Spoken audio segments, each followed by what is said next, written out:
వీక్షకులందరికీ నమస్కారం. మన ఊరి ముచ్చటకి స్వాగతం. దేశ సరిహద్దులో ఒక సైనికుడు, నేడు ఫైర్ డిపార్ట్మెంట్లో ఒక ఎంప్లాయ్. దేశ సరిహద్దులో తన అమూల్యమైనటువంటి సాహసోపేతమైనటువంటి సేవలు అందించి దాదాపుగా 17 సంవత్సరాల సేవలు అందించి రిటైర్మెంట్ అయ్యి మళ్ళీ సేవా దృక్పథంతో మన స్టేట్లో ఫైర్ డిపార్ట్మెంట్లో మళ్ళీ తన ఉద్యోగ బాధ్యతలు నిర్వహిస్తున్నాడు. మిత్రుడు, ఆప్తుడు, ముఖ్యంగా శ్రేయోభిలాషి హనుమాల కిషోర్ గారు. నమస్తే సార్. ఎందరికో మార్గదర్శి. సో ఆయన గురించి ఈరోజు మనం ముచ్చట్లో తెలుసుకుందాం.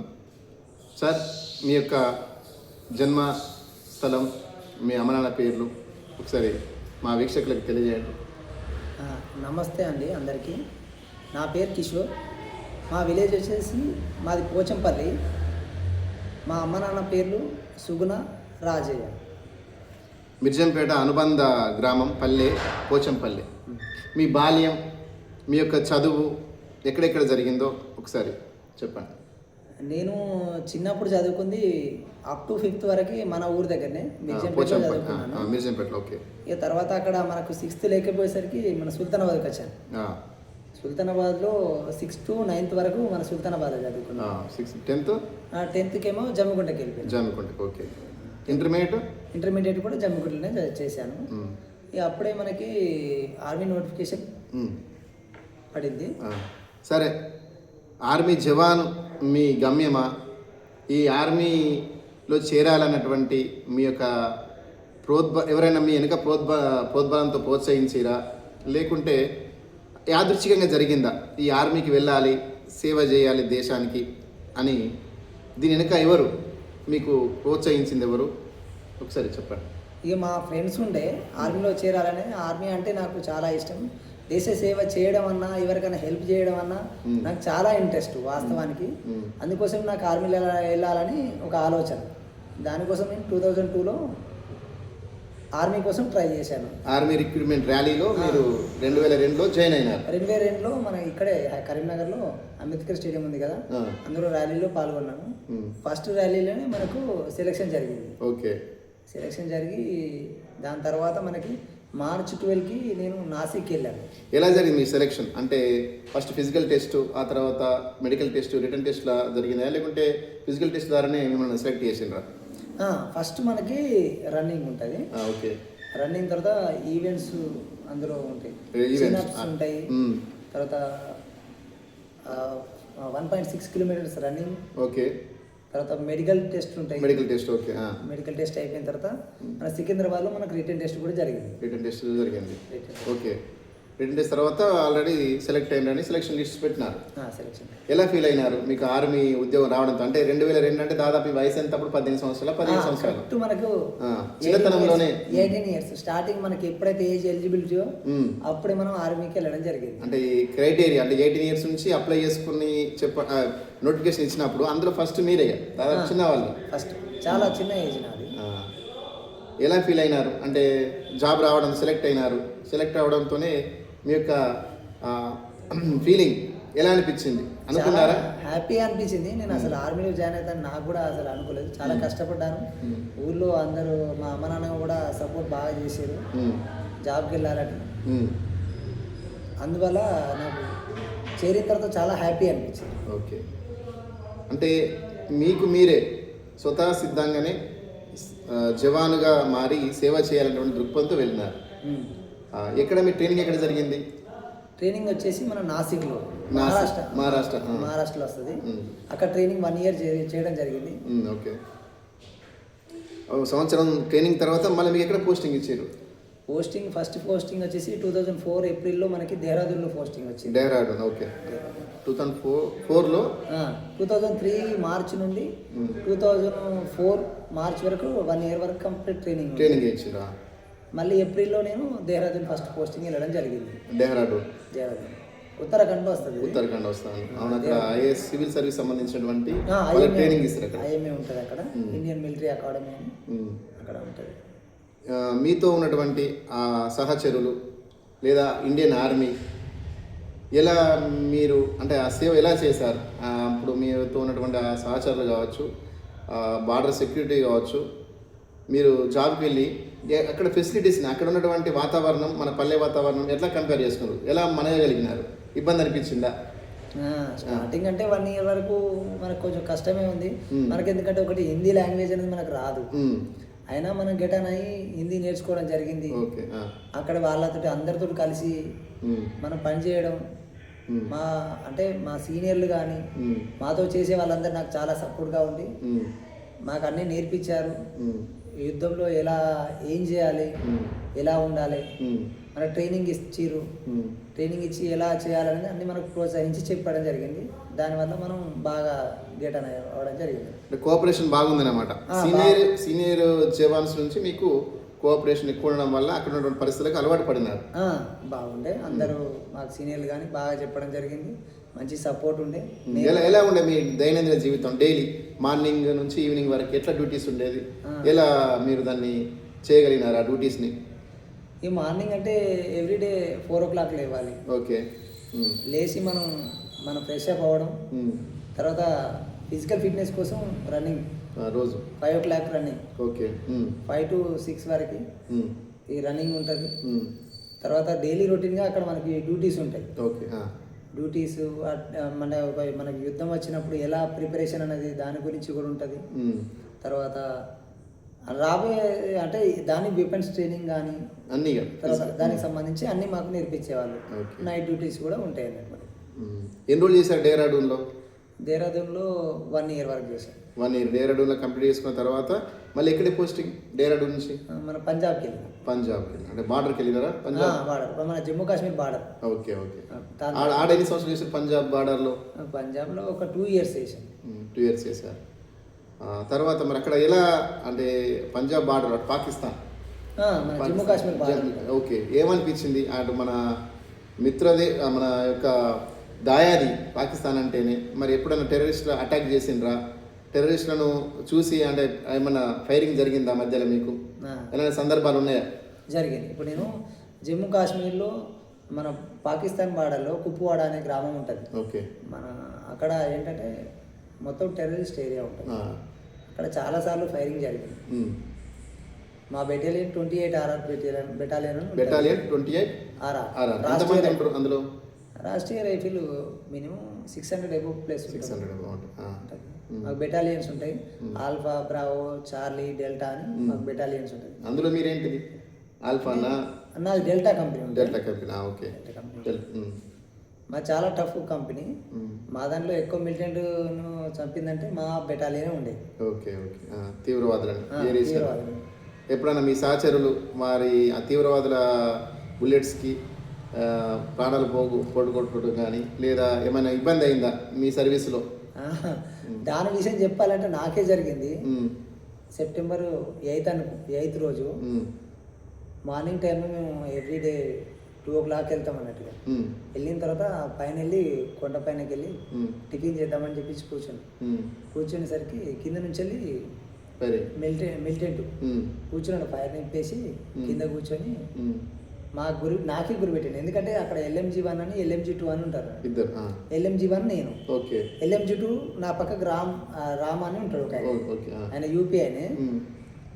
నాకు బుల్లెట్ తగిలేదే, నేను జస్ట్ మిస్ అయినా ఇట్లా కాల్ కిందికేసరికి నా పక్కన హెల్మెట్ తాకేసింది. హెల్మెట్ తాకేసింది. అప్పుడు మాకు కమాండింగ్ ఆఫీసర్ ఉంటాడు. కమాండింగ్ ఆఫీసర్ అప్రిషియేట్ చేసిండు, హెల్మెట్ పెట్టుకున్నందుకు నీకు అసలు బుల్లెట్ తగలేదు, లేకపోతే ప్రాణాలు పోయేదని చెప్పేసి అతనికి రివార్డు కూడా ఇవ్వడం జరిగింది. అందరికీ చెప్పడం జరిగిందండి హెల్మెట్ ఎంత అవసరం ఆ సందర్భంలో. లేకపోతే అతని మిలిటెంట్ చేతిలో ప్రాణాలు పోగొట్టుకునే పరిస్థితి. ఆ తర్వాత మరి ఆ మిలిటెంట్ని మరి మట్టు పెట్టినారా? చంపేయడం జరిగింది. ఓకే. ఆ తర్వాత అక్కడి నుంచి మీ ప్రస్తావన మళ్ళీ పంజాబ్ బార్డర్ నుంచి మళ్ళీ ఎక్కడికి వెళ్ళడం జరిగింది? పంజాబ్ తర్వాత మళ్ళీ జమ్మూ కాశ్మీర్లో దగ్గర 7 years జమ్మూలోనే చేయడం జరిగింది. 7 years. ఇప్పుడు మిలిటెంట్ ద్వారా మీరు అంటే అటాక్ నుంచి తప్పించుకున్నారు. అది ఎలా తప్పించుకున్నారు అంటే ఎలా అనిపించింది? అంటే మిలిటెంట్ చేతిలో నేను హతమవుతున్నా లేదా వీరునైతున్నా మరణం పొందుతున్నా అని ఫీలింగ్ ఎలా అనిపించింది మీకు? ఒకవేళ అది మిస్ అయ్యి మీరు అట్లా సేఫ్ అయిపోయారు కదా, ఎలా జరుగుతాయి, ఎట్లా ఫీల్ అవుతారు? ఆ సంఘటన తర్వాత ఏమనిపించింది మీకు? వెళ్ళొద్దాం అనిపించిందా, లేకుంటే ఇంకా ముందుకు వెళ్ళాలనిపించిందా? నాకైతే చేసేది నేను అప్పుడు చావు గురించి ఎప్పుడు భయపడలేదు. దేశ సేవ కోసమే ఎప్పుడైనా నేను చనిపోవాలనే రెడీ అయినా. ఎందుకంటే మనం ఇక్కడ ఏదో యాక్సిడెంట్లో చనిపోయి ఏదో రోడ్డు మీద బస్ యాక్సిడెంట్ దాంట్లో చనిపోయే కన్నా అక్కడ చనిపోవాలని నాకు అంటే చనిపోయిన ఆ ఫీలింగ్ అనేది అది వేరే ఉండేది.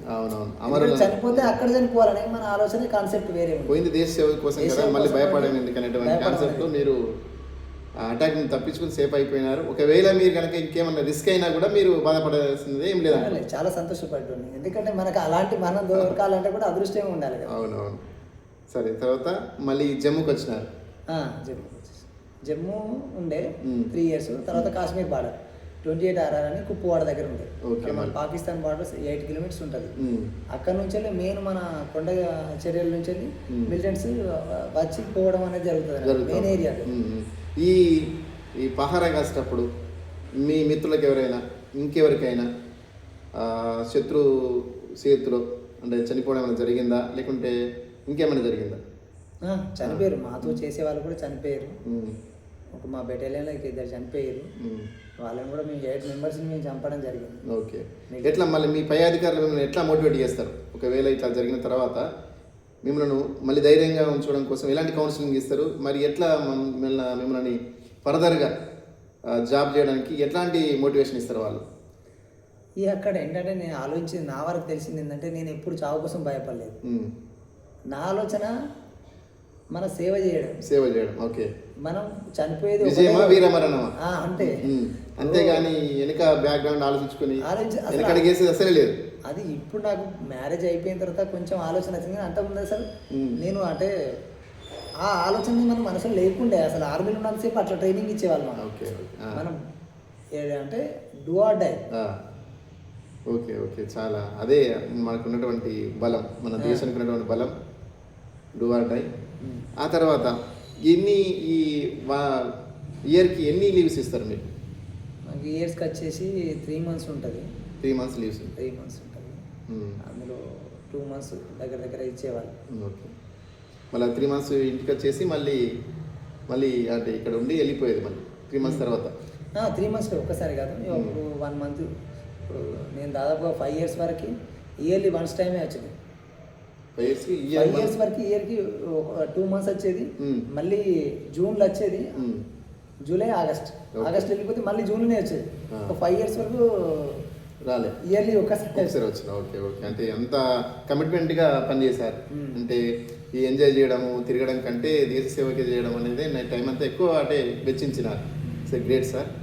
అదేవిధంగా ఇప్పుడు లాస్ట్ మీరు రిటైర్మెంట్ ముందు ఎక్కడ మీ జాబ్? నేను రిటైర్మెంట్ అయ్యేటప్పుడు మళ్ళీ నాసికే. నేను ఎక్కడైతే నేను ట్రైనింగ్ తీసుకున్నాను అదే ప్లేస్లో నేను ట్రైనింగ్ ఇవ్వడం జరిగింది యాజ్ ఏ ఇన్స్ట్రక్టర్ గా.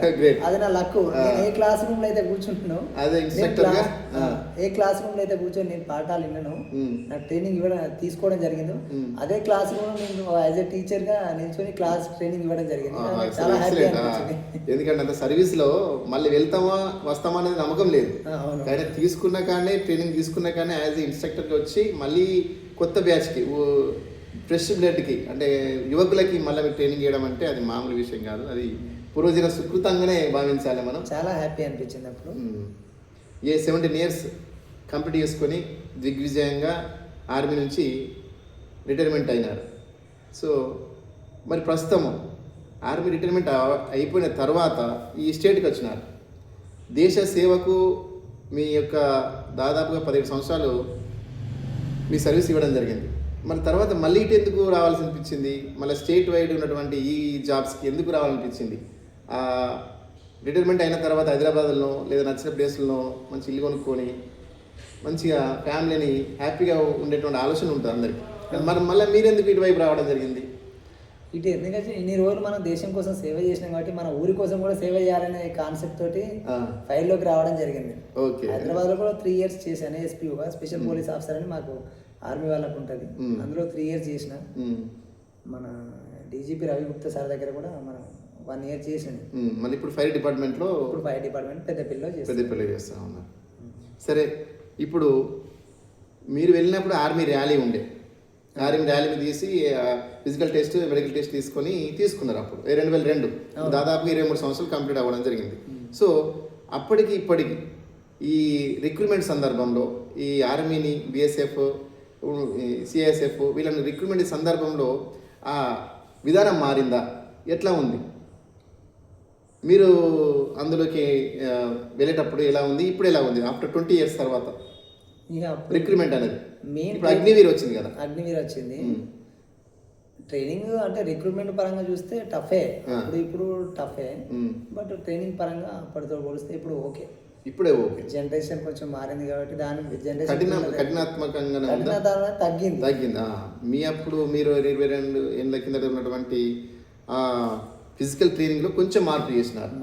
తట్టుకోవాలి పిల్లలు తట్టుకోవాలి, అందరు ట్రైనింగ్ బాగా చేసి దేశం కోసం సేవ చేయాలనే ఆలోచనతో కొన్ని మార్పులు చేర్పులు జరిగినాయి ట్రైనింగ్ విషయంలో, చాలా జరిగింది. రిక్రూట్మెంట్ అయితే జరుగుతుంది ప్రాసెస్గా ఇయర్. సరే, ఇప్పుడు ఉన్నటువంటి ఈ జనరేషన్లో మీరిచ్చేటువంటి పిల్లలకి, ఆర్మీలో జాయిన్ కావాల్సినటువంటి పిల్లలకి మీరిచ్చేటువంటి సలహా ఏంటి? నా సలహా ఏంటంటే దేశం కోసం ఎంత మందికి వీలైతే అంత సేవ చేయడం మన అదృష్టం అనుకోవాలి. ఎందుకంటే అది కొందరికే దక్కుతుంది. ఎవరికైతే మనసులు ఉంటుందో వాళ్ళు చేయడం అనేది ఇంకా బాగుంటుంది. ఓకే, మరి ఎలా ప్రిపేర్ కావాలి? ఇప్పుడు నా దగ్గర కొంతమంది శిష్యులు ఉన్నారు, అంటే మన ఊర్లో ఉన్నారు, మన మండలంలో ఉన్నారు, మన జిల్లాలో ఉన్నారు. అలా పిల్లలు ఎలా ప్రిపేర్ అయితే సక్సెస్ అవుతారు? ఆర్మీలో బిఎస్ఎఫ్ కానీ, సిఐఎస్ఎఫ్ కానీ, అగ్నివీర్ కానీ ఇందులోకి వెళ్ళాలంటే పిల్లలు ఎలాంటి ఫిజికల్గా ఎట్లుండాలి పిల్లలు? పిల్లలు అంటే మనకు ఆర్మీ పరంగా చూసుకుంటే కొంచెం హైటు 167, ఓకే, అలా 5.8 మినిమం హైట్ ఉండాలి. తర్వాత ఇప్పుడు ఇంటర్ చేసి ఉండాలి. Okay, intermediate criteria, qualification intermediate, height, high jump, long jump, medical test, return test ఇవన్నీ కామన్గానే ఉన్నాయి. ఫిజికల్ ఫిట్నెస్ మనం రన్నింగ్ డైలీగా ఒక 2 months నుంచి ప్రిపరేషన్ చేసుకుంటే సరిపోతుంది. మన రిటర్న్ టెస్ట్ కోసం మనకు బుక్స్ దొరుకుతాయి సికింద్రాబాద్లో, ఆ బుక్స్ తీసుకొని ప్రిపరేషన్ చేసుకోవాలి. ఫిట్నెస్ కోసం, మెడికల్ టెస్ట్ కోసం మనకి ఏదైనా మంచి డాక్టర్ సంప్రదించి మన ఐ చెకప్ చేసుకోవడం కానీ, మనకేదైనా అంటే ఏదైనా ప్రాబ్లం ఉందా లేదా అని చెప్పి చూసుకొని మన ఎలిజిబుల్ అని అనుకుంటే మనం ప్రిపరేషన్ చేసుకోవచ్చు. అతి చిన్న వయసులో మనం జాబ్ కొట్టాలంటే ఆర్మీ జాబ్ మంచి దేశ సేవ కోసం బాగుంటుందని నా ఆలోచన. ఓకే, దాదాపు 17 years మీరు ఇండియన్ ఆర్మీకి వర్క్ చేస్తున్నారు. ఇప్పుడు స్టేట్ గవర్నమెంట్కి ఒక 5 years నుంచి చేస్తున్నారు. 5 years. సో ఎట్లా కంపేర్ చేసుకోవాలి? ఏది మీకు తృప్తినిచ్చేది? తృప్తి అంటే ఆర్మీలో చేసిన సేవ వేరే ఉన్నది, బాగుంది. ఇక్కడ మనకు ఊరి సేవ చేయడం హ్యాపీ అనిపిస్తుంది. ఫైర్ డిపార్ట్మెంట్లో కూడా నాకు చాలా ఆనందం ఉంది. అదే మన ఊరికి పోయినప్పుడు మన పెద్దలు, మన పిల్లలు, అంటే మన వయస్కులు వాళ్ళని చూసి ఏమనిపిస్తుంది మీకు? అంటే రిటైర్మెంట్ అయ్యి వచ్చినారు కదా, వాళ్ళతో మళ్ళీ మమేకమవుతుంటే పండుగలకు లేదా ఏదైనా ఉత్సవాలు జరిగినప్పుడు వెళ్తూ ఉంటారు, వాళ్ళ ఆప్యాయత, వాళ్ళ అనురాగాలు ఎలా అనిపిస్తాయి మీకు? చాలా బాగా అనిపిస్తుంది నాకు కూడా. ఊరికి వెళ్ళడం అంటే అదొక హ్యాపీ మూమెంట్స్. ఎందుకంటే చిన్నప్పుడు పుట్టి పెరిగి అదే మనం ఏం చేసినాం అన్నీ గుర్తుకొస్తాయి కాబట్టి అందరు చాలా మంచిగా మాట్లాడతారు. ఒకటి ఏంటంటే జాబు అనేది వల్ల అందరూ మంచి రెస్పెక్ట్ కూడా బాగా దొరుకుతుంది, బాగా అనిపిస్తుంది. ఓకే, ఇప్పుడు నవ్ జనరేషన్ పిల్లలు 20 years వచ్చిన తర్వాత పిల్లలు ఈ గంజాయికి మీరు కొంచెం డ్రగ్స్కి అలవాటు పడుతున్నారు. డ్రగ్స్కి అలవాటు పడి పిల్లలు అంటే మంచి భవిష్యత్తును కోల్పోతున్నారు. సో వాళ్ళకి ఎలాంటి సజెషన్స్ ఇస్తారు ఇప్పుడున్నటువంటి జనరేషన్కి? దీనిలో మనం ఏంటంటే దానికి దూరంగా ఉండడం మంచిదని నా ఉద్దేశం. ఎందుకంటే ఒక్కసారి అందులోకి వెళ్ళిపోతే మళ్ళీ మన జీవితం మనకు ఒక్కోసం రాదు. ఓకే, దేవుడు ఇచ్చింది మనకు ఒకటే లైఫ్ కాబట్టి దాన్ని మనం ఏం చేసి ఏదో ఒక సాధించితే మనకు గొప్ప ఉంటుందని నా కాన్సెప్ట్. మత్తు పదార్థాలకి బానిసలు కాకుండా గోల్ పెట్టుకుని ఆ గోల్ ప్రకారం వెళ్ళి నా తరఫు రిక్వెస్ట్ చేస్తున్న అందరికీ ఎవరు దాని జోలికి వెళ్ళొద్దు అని నా యొక్క రిక్వెస్ట్. ఓకే, అంటే ఎన్నో జన్మలకు మనకు ఈ వరప్రసాదం, ఈ మానవ జన్మ, దాన్ని సక్రమంగా నిర్వర్తించాలి. ఏదైనా ఒక మంచి సక్సీడ్తోనే ఉండాలి లైఫ్ అనేది చెప్పడం జరుగుతుంది. ఇంత మంచి గొప్ప అవకాశం నాకు దొరికినందుకు మీలాంటి వాళ్ళని ఇంటర్వ్యూ చేయడం. ఎందుకంటే 17 years ఒక ఆర్మీలో పనిచేసి రిటైర్మెంట్ అయ్యి దేశం కోసం తన వ్యక్తిగత జీవితాన్ని దాదాపుగా సగం జీవితాన్ని అంటే ఒక మన లైఫ్ 17-18 ఇయర్స్ అనుకుంటే దాదాపు 17 ఇయర్స్ తను దేశ సేవ కోసమే అంకితం చేసిండు. మళ్ళీ దేశ సేవతో పాటుగా ఈ రాష్ట్ర స్థాయి మన ఉన్న ఊరికి ఇంకా దగ్గరలో ఉండాలని మళ్ళీ తను సివిల్ కానిస్టేబుల్గా మళ్ళీ ఫైర్ డిపార్ట్మెంట్లో కూడా తన సేవల్ని ఇంకా కొనసాగిస్తున్నాడు. ఇలాంటివి చాలా అరుదుంటారు మీలాంటి వారు. ఇంకా మీలాంటి వారు చాలామందికి మార్గదర్శకం. ఇంకా సమాజాన్ని ఇంకా ముందుకు తీసుకెళ్ళాలి మీ సేవల ద్వారా. ఎంతోమందికి మీరు ఇంకా మరిన్ని సలహాలు సూచనలు అందించాలని మనస్ఫూర్తి కోరుకుంటూ ఈ అవకాశం దొరికినందుకు చాలా హ్యాపీగా ఫీల్ అవుతున్నా. చూస్తూనే ఉండండి మన ఊరి ముచ్చట విత్ అనుమాల కిషోర్ గారు, రిటైర్డ్ ఆర్మీ, నౌ ప్రజెంట్ పెద్దపల్లిలో ఫైర్ స్టేషన్లో యాజ్ ఏ ఎంప్లాయీగా పనిచేస్తున్నాడు. సార్కి ప్రత్యేక ధన్యవాదాలు. మీకు ఎలాంటి సలహాలు సూచనలు కావాలన్నా సార్ని నేరుగా ఎవరైతే ఆర్మీకి వెళ్ళాలనుకుంటున్నారో వారు నేరుగా వచ్చి ఆర్మీకి సంబంధించిన విషయాలని తెలుసుకోవచ్చు. సారు సలహాలు సూచనలు తీసుకోవచ్చు. Okay, thank you.